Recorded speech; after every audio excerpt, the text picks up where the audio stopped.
راولاکوٹ میں روزی کمانے کے لیے بوٹ پالش کرنے والے پلندری کے محنت کش محمد شہزاد نے اپنی داستان سناتے ہوئے کہا کہ 2017 میں پیش آنے والے ٹریفک حادثے نے ان کے پورے خاندان کو ہلا کر رکھ دیا، مگر آج تک حکومت یا کسی ادارے کی جانب سے ان کی کوئی مالی امداد نہیں کی گئی۔ ہمارے نمائندے خورشید بیگ اس وقت متاثرہ شخص کے ساتھ موجود ہیں۔ جی خورشید بیگ، تفصیلات سے آگاہ کیجیے گا۔ جی شہزاد بھائی بتائیں آپ۔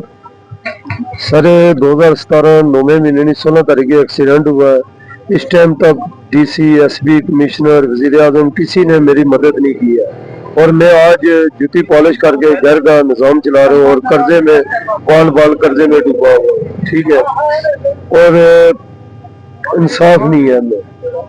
اچھا جی، آپ مجھے بتائیے حادثہ کب ہوا تھا اور کہاں پہ ہوا تھا؟ کون سی گاڑی ایکسیڈنٹ؟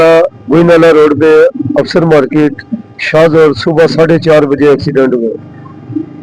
اس میں میرے امی، ابو اور بچی تینوں فوت ہو گئے، 5 زخمی تھے، ٹھیک ہے، اور اس ٹائم تک جو ہے نا کسی نے میرا کوئی معاملات حل نہیں کیا ہے اور کسی نے انصاف نہیں کیا مجھے، اور میں آج جوتی پالش کر کے گھر کا نظام چلا رہا ہوں اور قرضہ 25-30 لاکھ روپے مجھے قرضہ چڑھا ہوا ہے مجھ سے۔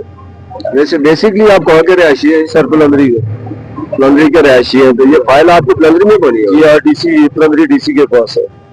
تو پھر اس کا آج تک کوئی آؤٹ پٹ نہیں آیا؟ کوئی حکومت نے کوئی مدد؟ جی کوئی بھی نہیں ہے۔ ابھی آپ کیا مطالبہ کرنا چاہتے ہیں حکومت؟ سر انصاف کرے، ٹھیک ہے، اور جو میرا حق ہے وہ مجھے ملنا چاہیے، ٹھیک ہے، اور اس کے بعد پیسے آئے، لوگوں کو ملے پیسے، مجھے نہیں ملے پیسے۔ یعنی آفات سماوی میں یا اس طرح کے حادثات میں جو حادثات ہوتے ہیں حکومت امداد دیتی ہے وہ آپ کو نہیں ملی ہے؟ جی مجھے نہیں ملے، اور لوگوں کو ملے، مجھے پیسے نہیں ملے۔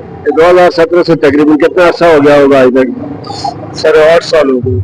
8 سال ہو گئے۔ تو ابھی آپ حکومت سے کیا مطالبہ کرنا چاہتے ہیں؟ سر انصاف کرے، ٹھیک ہے، اور مجھے اس ٹائم تک جو ہے نا مجھے کوئی انصاف نہیں ملا۔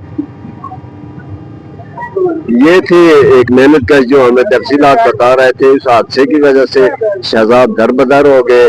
آج راولاکوٹ کے اس چوک میں بوٹ پالش کرتے ہیں اور مشکل سے اپنی گزر اوقات کرتے ہیں، مگر افسوس ہوتا ہے ایسی ریاست پہ کہ جہاں پہ ایک شہری کو اس کو تحفظ نہیں مل سکا، اسے نہ کوئی مالی امداد مل سکتی ہے۔